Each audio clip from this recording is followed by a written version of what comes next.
मारते हैं। मैं तो यही कहूंगी भैया, अगर तुम्हें ज्यादा दान दहेज रखना है तो अपने पैसे से खरीद करके अपने घर को सजावट कर लीजिए, क्योंकि एक पिता की इतनी हैसियत होती है ना, उतना अपनी बेटी को दान दहेज देता है। कोई पिता ये नहीं चाहता कि मेरी बेटी दहेज से और दुखी हो ससुराल में जाके। हर पिता हैसियत के बरोबर दान दहेज देता है, लेकिन जरा जरा से दान दहेज के पीछे हमारे भारत देश की बेटियां फांसी के फंदों पर लोग चढ़ा देते हैं, जहर खबा के मार देते हैं, आगी लगा के मार देते हैं। उन लोगों से मेरा यही कहना है कि हे भैया, अगर ज्यादा ही दान दहेज तुम्हें रखना है तो अपने पैसों से खरीद करके रख लो। भिखारियों की तरह तुम लड़की वाले पर हाथ फैला के मांगते हो, इससे बढ़िया तो कटोरा लेके गलियों में भीख मांगने लगो, शहरों में चले जाओ। कहना है कि ओ दहेज के ठेकेदारों, और तुम्हें अकल कब आएगी, ये दहेज की बीमारी भारत से किस दिन जाएगी।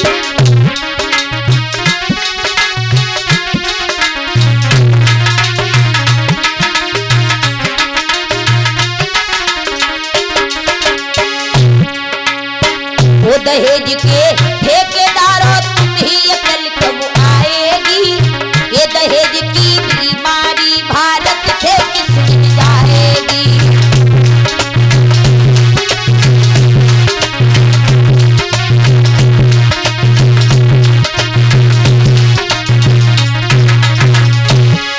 अरे आज हजारों कन्याओं को जहर निगलते देखा है, आज हजारों अबुलाओं को रेल से कटते देखा है।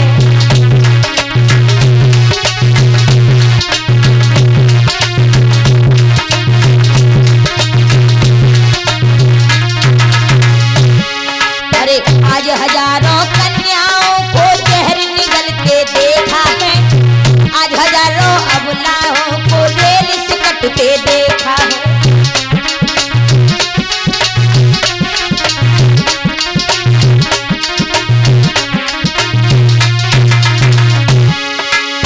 वो दहेज को भीख मंगो, अब तुम्हें शर्म कब आएगी, ये दहेज की बीमारी भारत से किस दिन जाएगी।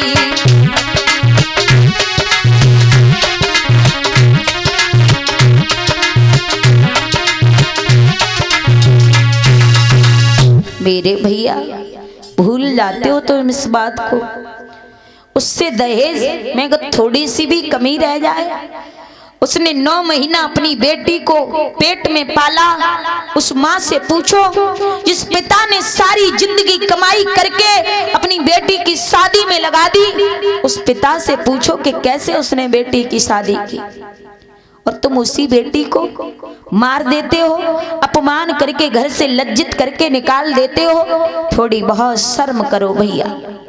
एक पिता से पूछिए कि लोग अपनी जेब में जो पेन रखा होता है ना, पेन, अगर किसी से मांगो कि भैया पेन दे दो जरा नंबर लिखेंगे, तो लोग जेब का पेन देने में बड़ा हिचकिचाते हैं, जो 10 रुपए 5 रुपए का पेन आता है।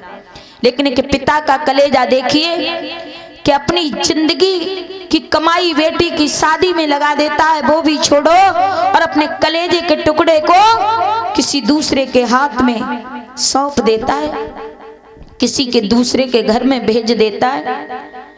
पिता को पूछो कितना कष्ट होता है जब बेटी को विदा करता है। तो बेटियों के साथ ऐसा बर्ताव बिल्कुल नहीं करना चाहिए। आज देवकी जब घर से विदा होने को तैयार होती है, सब लोग बड़े व्याकुल हैं, बड़े रो रहे हैं, और जिस घर से बेटी विदा होती है मेरी मैया, उस घर की तो दशा ही बिगड़ जाती है। बेटी जिस घर से विदा हो जाती है ना, तो उस घर की तो बात छोड़ो, पूरा गांव मानो ऐसा लगता है मानो गांव में लूट सी हो गई हो, कोई लूट ले गया हो। बेटी जब विदा हो रही होती है, रिश्तेदार पहले से ही अपना बैग तैयार करके रख लेते।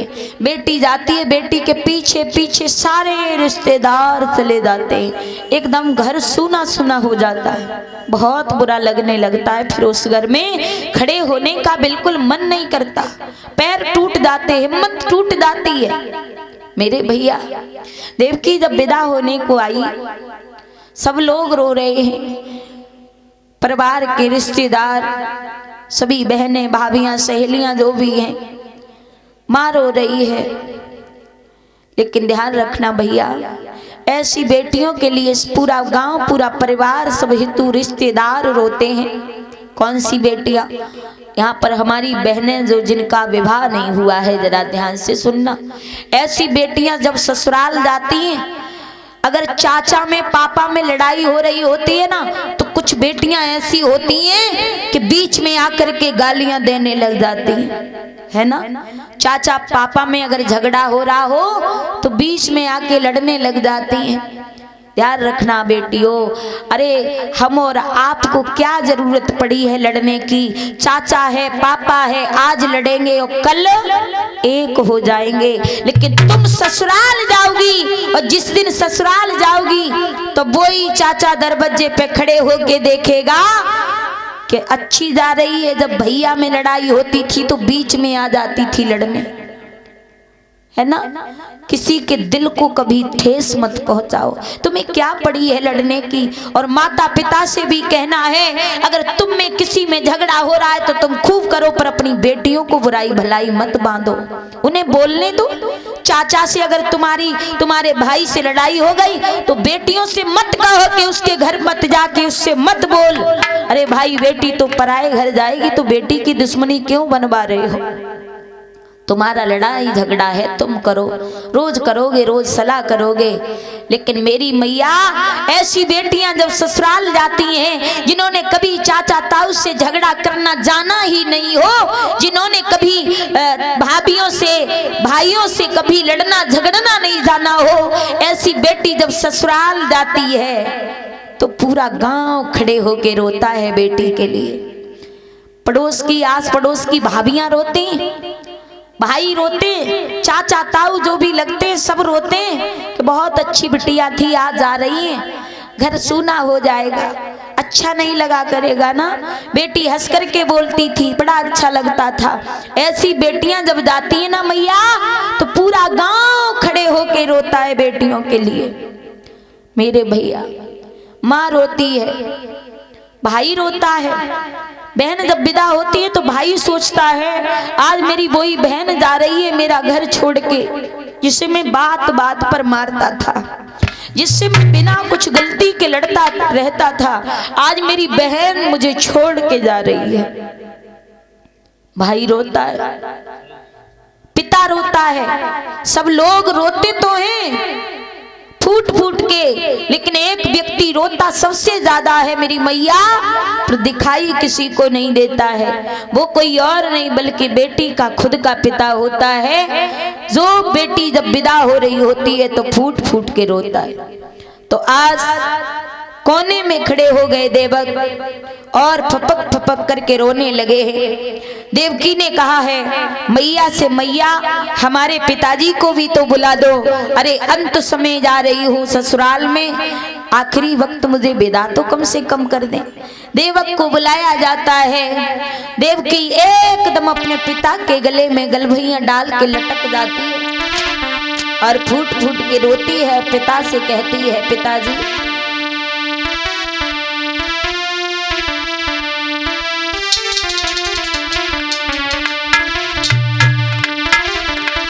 कि काहे को ब्याई दई विदेश, सुने बाबुल मेरे, काहे को ब्याई दई विदेश, सुने बाबुल मेरे।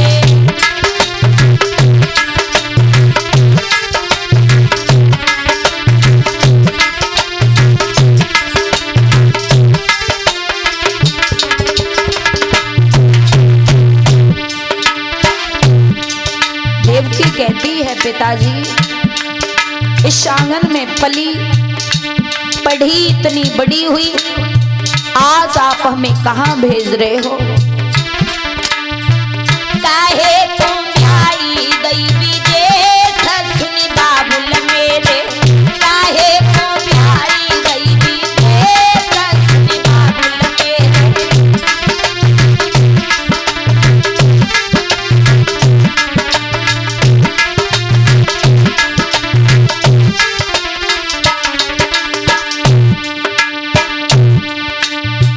हम तोरे बाबुल तेरे अंगना की चिड़िया,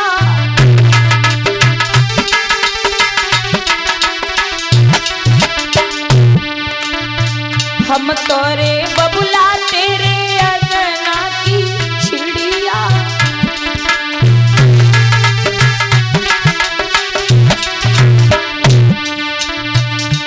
अरे सुनता बिना त उड़ी जाए सुनी बाबुल मेरे, सुनता बिना त उड़ी जाए सुनी बाबुल मेरे।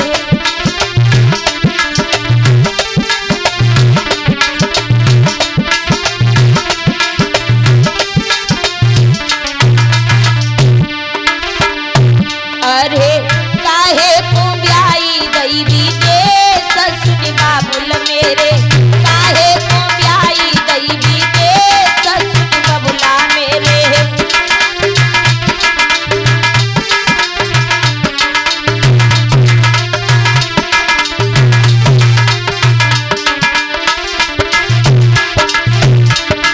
और देवकी कहती है पिताजी, हम तारे बबुला तेरे खूंटा की बछिया,